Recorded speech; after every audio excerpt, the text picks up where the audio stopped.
Bonjour à tous et à toutes et bienvenue dans ce nouvel épisode d'Armée et Territoire enregistré depuis le Salon des maires et des collectivités 2025 sur le stand du ministère des Armées. Aujourd'hui, nous parlons d'un thème central pour les armées comme pour les collectivités, l'armée de terre, armée des territoires. Un thème d'autant plus d'actualité qu'une convention de partenariat a été signée le 15 octobre dernier entre l'armée de terre et l'association des maires de France, l'AMF, en présence de David Lisnard.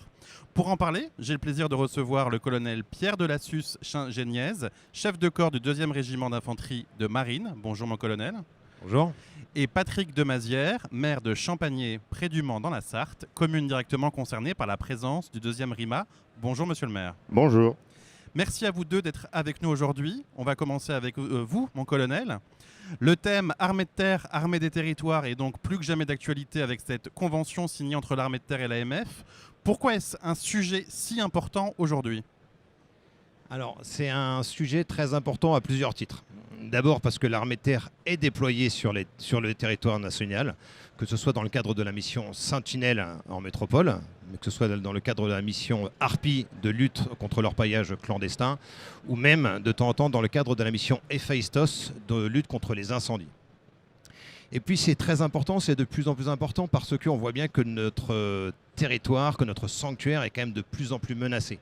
Voilà. Et donc l'armée de terre, c'est effectivement l'armée des territoires. C'est l'armée qui d'abord et avant tout doit être capable de défendre son propre territoire avant d'aller le défendre, avant d'aller défendre nos intérêts à l'étranger. Voilà. Et donc c'est aussi pour ça qu'on parle de garnison de combat. Voilà, on parle de garnison de combat parce que justement notre garnison, là où on est, c'est là où on va s'entraîner, c'est là où on va se prendre l'alerte pour être prêt à déployer très rapidement. C'est là où nos familles vivent, c'est là où on va se régénérer. Et c'est donc là que ce lien très étroit, très important avec les territoires, avec les communes, avec nos partenaires, prend tout son sens et participe de cette résilience du soldat, notamment en opération. Et donc ce lien est très important, ce lien n'est pas nouveau. Pour ce qui concerne mon régiment, ça fait plus de 60 ans que nous sommes déployés en Sarthe. Et donc ce lien d'amitié, ce lien de fraternité qui existe avec la commune de Champagné, il n'a pas attendu cette convention pour être créé ce lien. Mais effectivement, cette convention a permis d'officialiser des relations très étroites et très importantes qui existent entre le régiment et sa garnison. Alors justement, quels sont les grands enjeux, à la fois nationaux et locaux, de cette présence de l'armée de terre dans les territoires ? Alors, d'un point de vue national, les enjeux, c'est l'armée de terre, c'est plus de 500 emprises sur le territoire national. Donc c'est quand même une emprise territoriale qui est très importante. Moi, je vais surtout vous parler de l'emprise locale qui concerne mon régiment. Mon régiment, c'est en gros 1400 personnes en comptant les réservistes. En moyenne, on compte que c'est 28 millions d'euros de masse salariale, ce qui est quand même d'un point de vue économique a un impact quand même très important sur la garnison. C'est évidemment plusieurs centaines, même plus de 1000 enfants qui sont scolarisés. C'est des conjoints qui travaillent, donc qui vont rechercher un emploi. C'est également pour moi plus de 150 marsouins que je recrute et que je forme tous les ans. C'est plus de 50 soldats qui vont se reconvertir par an et donc qui vont rechercher, alors pas tous, mais un certain nombre, un emploi localement. Et puis c'est, pour ce qui concerne le régiment, plus de 300 réservistes. Donc des gens qui travaillent dans la région, mais qui vont venir en plus faire des périodes dans la réserve. Et donc il y a un vrai enjeu, il y a des vrais intérêts qui sont liés des deux côtés. Tant du côté du régiment, parce que moi j'ai besoin de reconvertir mes soldats, j'ai besoin de recruter, j'ai besoin de faciliter les conjoints qui arrivent sur la garnison, de les aider à trouver un emploi.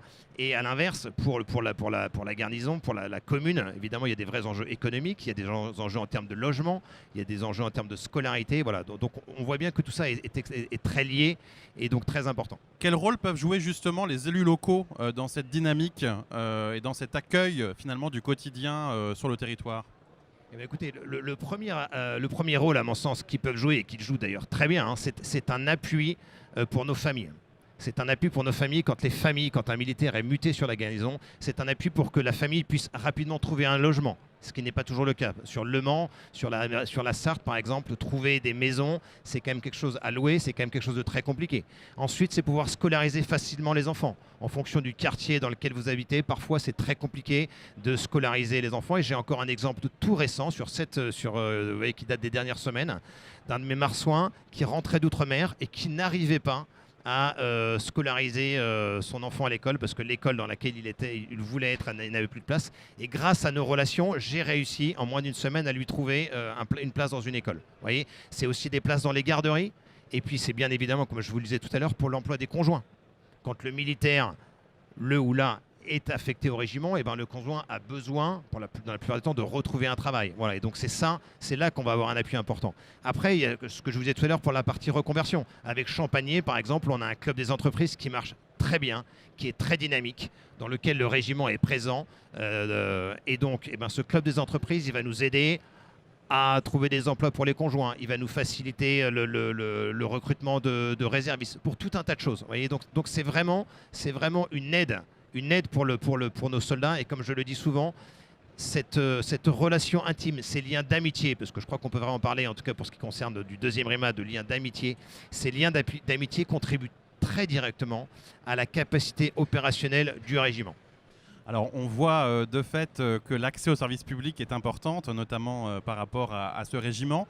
Monsieur le maire, Champagné est une commune donc très liée au deuxième RIMA. Comment cette présence militaire façonne-t-elle la vie de votre territoire? Alors tout d'abord, je voudrais dire que le deuxième RIMA, ce sont des valeurs de courage, des valeurs d'engagement, des valeurs de collectif. Voilà, tous des éléments qui sont particulièrement importants pour l'état d'esprit dans lequel nous-mêmes, au niveau de la commune, sommes placés. Voilà, ce sont vraiment des valeurs que l'on souhaite développer au sein donc, de notre commune, et c'est exactement les valeurs que diffuse, je veux dire, notre deuxième régiment d'infanterie de marine. Voilà. Au travers de ça, je souhaite, par rapport à ce que vient d'évoquer le colonel, effectivement, tous ces liens qui sont nécessaires par rapport au recrutement, par rapport à l'emploi, par rapport au logement. Je voudrais aussi souligner toute l'importance qu'il y a quand nos marsouins partent en mission. Partir en mission, ce n'est pas quelque chose de facile. Quand on part plusieurs mois en laissant sa famille, je veux dire, sur place, sa femme et ses enfants, il est important que nos marsouins sachent que cette famille est soutenue, que s'il y a des problèmes, on va s'en occuper.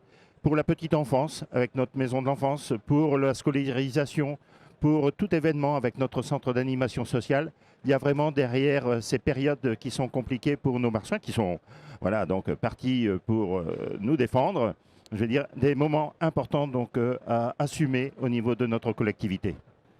Merci mon colonel, merci monsieur le maire pour ces éclairages précieux. On retiendra que l'armée de terre est une armée enracinée, connectée aux communes, aux élus, aux habitants, une armée qui dynamise, qui fédère, qui protège les territoires aussi où cette armée est implantée, en relation aussi avec les collectivités, un pilier du lien armée-nation. Merci à toutes et à tous de nous avoir suivis. Rendez-vous pour un prochain épisode d'Armée et Territoire, toujours depuis le Salon des maires 2025.